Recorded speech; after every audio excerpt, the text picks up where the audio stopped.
this morning in Fayetteville, where a mother and her 2 children were killed. WRAL's Bryan Mims has been on the scene throughout the day. And Bryan, any word yet what caused this?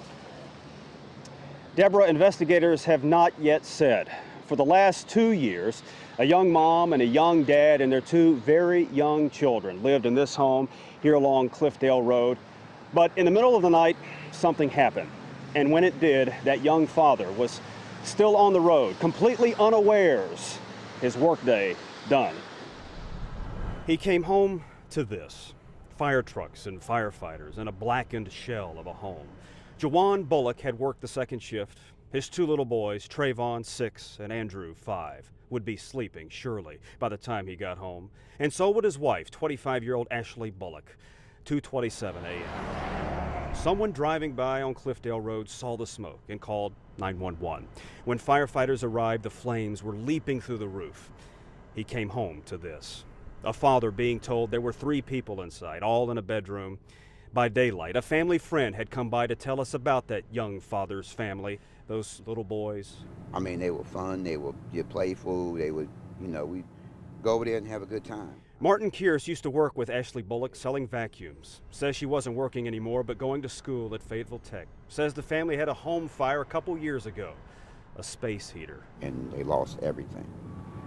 And like I said, I wish she was at work now because she would still be here, but I just can't imagine it. Long after the fire crews left, we watched as a young dad and his son, no more than Andrew's age, walked to the fence and place a bouquet of flowers. Quietly and wordlessly, they left. A cold wind rustled those lone flowers the rest of the afternoon. Fire officials say the fire started in the back of the house. Back here, we found one of the saddest images you'll see in any news story: a colorful plastic kiddie car all smudged with soot, and a yard back in front streamed with yellow tape. They're both very fun, laid back, they good people, good folks. And then a father had to come home to this. When talk turns to our struggling economy, one term that often comes up is outsourcing. That is sending American jobs overseas. And for the past decade, outsourcing has seriously chipped away at our state's furniture industry. Today, Bryan Mims and photojournalist Richard Atkins take their Main Street tour to Lincoln County, where one furniture maker has rearranged the dynamic. Behind me there is the Lincoln County Courthouse, the stately centerpiece of Lincolnton. We are in the Piedmont now, and in the Piedmont, people make furniture. In this town, it's never felt so good. It's the feel of oak and maple and cherry at your fingertips. The whirlwind of wood shavings, the sawdust that penetrates your pores. And furniture making is like an iconic industry in North Carolina. Yeah, you get dust in your veins and it's hard to give it up. Joe Rudisil is the plant manager for Lincolnton Furniture, which whirred to life in late 2011. It now has about 60 employees. But 3 years earlier, the factory went silent. All the jobs went to China. All the hometown workers went home. Lincolnton, population 10,500, had lost one of its biggest employers. How frustrating was it? It was hard trying to find a job and nobody's hiring. Johnny Lale, 36, father of 3, was without a job for 2 years. How much does that hurt? It hurts a lot. You got to tell the kids they can't have this and can't have that. Donna Keever, 54, was without a job for 3 years. When the jobs were sent overseas, did you feel betrayed? Yeah. There's a lot of furniture people that didn't know how to do anything else, and like me, had started going back to school. Back to school and eventually back to work. How does it feel to be back? It feels good to be back. Yeah. Feels good to be building furniture again. In the eyes of her employer, the Chinese just weren't building the same solid body of work. The workforce there was shrinking. The production costs were spiking. Which in turn made the quality suffer a lot greater than it had in the past. So the man whose family had owned the business for 6 generations before selling it in the 90s decided to start making furniture again in the same building. His name is Bruce Cochran. He happened to be at the High Point Furniture Market when we stopped by.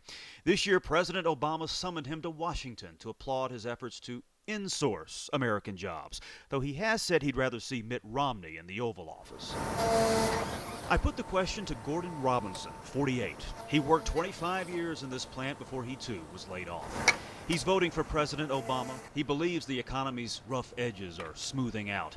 But the election, it's like a knot in the wood. I feel that it is just slow moving because people is not really settled down about, like I said, who's going to be president. But one day figure that out, everything will be fine, I think. And I put the question to Johnny Lale. Are you going to vote? No. You're not going to vote? No. Why not? I don't vote. But he does work again in a craft varnished with North Carolina tradition. And it feels so good. Bryan Mims, WRAL News, Lincoln County. Memorial Day, the day we honor those who died in service to this country. And in our part of the country, so many have given their lives. In the last year, 17 Special Operations soldiers from Fort Bragg have been killed in Afghanistan. They were honored today in a ceremony. WRAL's Bryan Mims gives us the heart-rending roll call. Master Sergeant Benjamin Allen Stevenson. The names. There's just something about hearing the names amplified and spoken in clipped tones. Sergeant Aaron Joseph Lajo. Each name reverberates in our soul. With each last name, there's a family story. With each first name, there's a mama who bestowed it upon a helpless baby who would grow up to be a warrior. Sergeant Alessandro Plutino first cuddled in mama's arms in the summer of '83. A smiley, curly-headed, determined little boy. That's what he was. And that's the way, he grew up to be a determined man. Grew up to be a special ops soldier. Grew up in hopes of happily ever aftering with Natalie. August 2011, a year before the planned I Do, he died in Afghanistan. It hurt really hard. Like I always say to my mom, I'm like, it's like, I understand what it's like to have that your heart hurts. But the kid everyone called Sandrino had to do it. Nobody could have stopped him. I could have broken his legs. He probably would have found a way to crawl there. The names. This year, 17 names are added to this granite wall, including First Lieutenant Ashley Irene White. Ashley White is one of only 4 women among the 1,100 plus special ops soldiers killed in action since Korea. And now, here's the moment. The moment when little boys and little girls shyly approach the wall with red roses. The moment young wives feel the spiritual connection between their fingertips and the names. The moment when hearts hurt. This is what sacrifice for country looks like. A mother's cry. It looks like Captain Joseph Schultz. I lost my one son and only child, and we were pretty much a partnership growing up as a single mom. So yeah, it's a big loss. To hear Amazing Grace stirs the soul, but to hear the names of true heroes, well, how sweet the sound. Bryan Mims, WRAL News, Fort Bragg.